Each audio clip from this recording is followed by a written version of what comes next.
एक किसान के पास बहुत खूबसूरत घोड़ा था। किसान उससे बहुत प्यार करता था, हर दिन उसकी देखभाल में काफी वक्त लगाता था।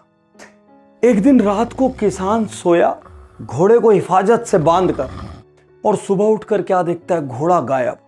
देखते ही देखते गांव में खबर आग की तरह फैल गई। सबको लगा किसान बहुत दुखी होगा, सब ढांढस बंधाने उसके घर आए। किसान खेत में डटा हुआ था और चेहरे पर शिकन का नामो निशान नहीं था। लोगों ने जब किसान को ढांढस बंधाया तो किसान कहता है, जो हो गया सो हो गया, इसमें मैं क्या कर सकता हूं। लोग सोचते हैं यार बड़ा अजीब आदमी है, घोड़े के लिए इतना प्रेम दिखाता था, अभी बिल्कुल भी उदासी नहीं इसके चेहरे पे।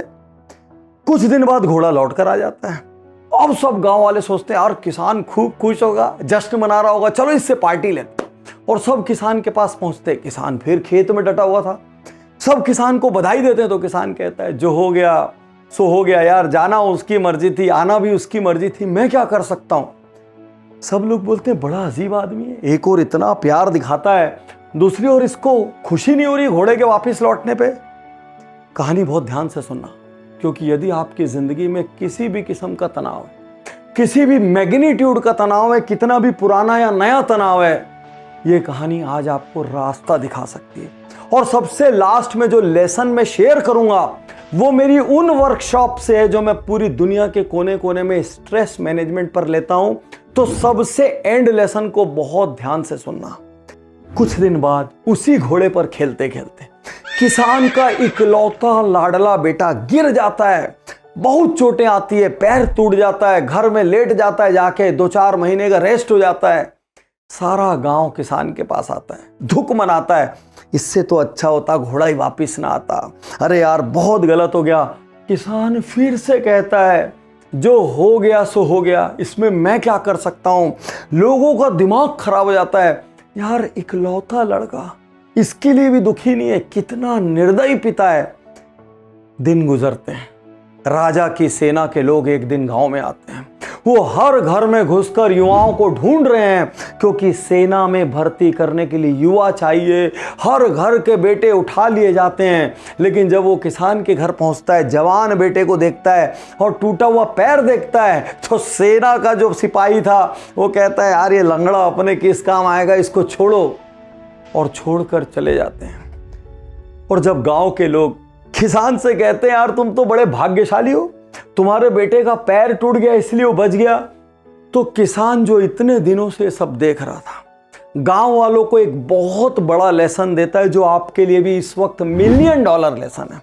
किसान कहता है, बहुत ध्यान से मेरी बात सुनो, ना घोड़े का भागना मेरी मर्जी थी, ना मैं जिम्मेदार था, ना घोड़े का वापिस आना मेरी मर्जी थी, ना मैं जिम्मेदार था, ना मेरा बेटा घोड़ा चलाते वक्त मेरे से पूछ के गया, ना उसने गिरने के पहले मेरी अनुमति ली, ना मैं उसको रोक सकता था। मैं जिंदगी में सिर्फ उन्हीं चीजों पर एनर्जी लगाता हूं जो मेरे कंट्रोल में है। ये खेती मेरे कंट्रोल में है, अपनी देखभाल करना मेरे कंट्रोल में है, इन सब चीजों पर मैं अपनी एनर्जी लगाता हूं। और जो चीजें मेरे नियंत्रण में नहीं है उनमें मैं एक क्षण भी व्यर्थ नहीं करता, उन पर अफसोस नहीं करता, आंसू नहीं बहाता, और उस पास्ट की वजह से अपने आज को बर्बाद नहीं करता।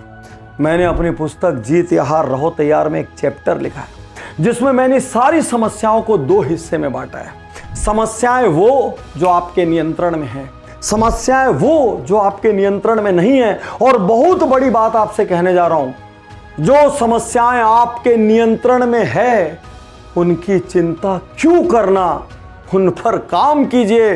और जो समस्याएं आपके नियंत्रण में नहीं है उनकी चिंता क्यों करना, क्योंकि भाई वो तो आपके नियंत्रण में ही नहीं है। आप चिंता करके कर क्या लेंगे। तो आप वर्कशॉप की तरह एक काम कीजिए, एक पेपर और पेन लीजिए, बीच में एक लाइन खींच के 2 हिस्से बना दीजिए, समस्याएं जो मेरे कंट्रोल में है, समस्याएं जो मेरे कंट्रोल में नहीं है, और अपनी सारी समस्याओं जिनकी वजह से आप तनावग्रस्त होते हैं उनको लिख डालिए। जो समस्याएं आपके नियंत्रण में ही नहीं है उनको आज इसी क्षण आग लगा दीजिए, भूल जाइए, क्योंकि आप उनका कुछ नहीं कर सकते। और जो समस्या आपके नियंत्रण में है उसमें से एक एक करके लोवेस्ट हैंगिंग फ्रूट जो सबसे पहले सॉल्व हो सकती है वहां से शुरू कीजिए। अपनी जिंदगी को आसान बनाइए। $1 मिलियन लेसन, यदि जिंदगी को खुशी के चश्मे से देखेंगे, चारों तरफ खुशी नजर आएगी। यदि जिंदगी को अवसरों के चश्मे से देखेंगे, चारों तरफ अवसर नजर आएंगे। यदि आप ये सोचेंगे पूरी दुनिया मेरा साथ देती है, आपको साथ देने वाले लोग नजर आएंगे। यदि जिंदगी को हताशा के, निराशा के, डिप्रेशन के चश्मे से देखेंगे तो ऐसा लगेगा दुनिया जीने लायक नहीं है, और ऐसे ही लोगों को आप आकर्षित करेंगे। आप क्या करेंगे? चुनाव आपका है। मैं तैयार हूँ, मैं तैयार